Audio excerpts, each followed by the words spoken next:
আজকে তোমাদের একটা ছোট্ট করে পরীক্ষা নেওয়া হবে। আচ্ছা তোমরা সত্যি করে বলো তো যে তোমরা গ্রামকে বেশি ভালোবাসো না শহরকে?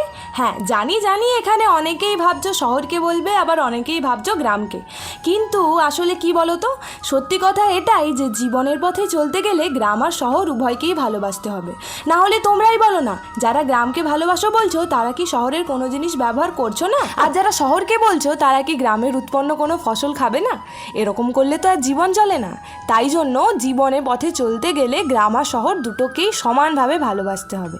গ্রামের এই যে সুমধুর দৃশ্য যা দেখলে চোখ জুড়িয়ে যায়, এটা তোমরা কোথাও পাবে শহরে? আবার শহরেও যত উন্নত জিনিসপত্র সেগুলো তো আর গ্রামে পাবে না। তো এই যে এই পেয়ারা গাছটা দেখছো না, এটা আমার বাড়িতেই লাগানো, বাবা লাগিয়েছিল, বারুইপুরের পেয়ারা। এত পেয়ারা হয় যে পাড়ার গোটা লোকে খেয়েও শেষ করতে পারে না। তাই জন্যই তো আজকে চলে গিয়েছিলাম পেয়ারা পাড়তে। কতগুলো পেয়ারা পারলাম সেটা কিন্তু পরের পার্টে দেখাবো তোমাদের।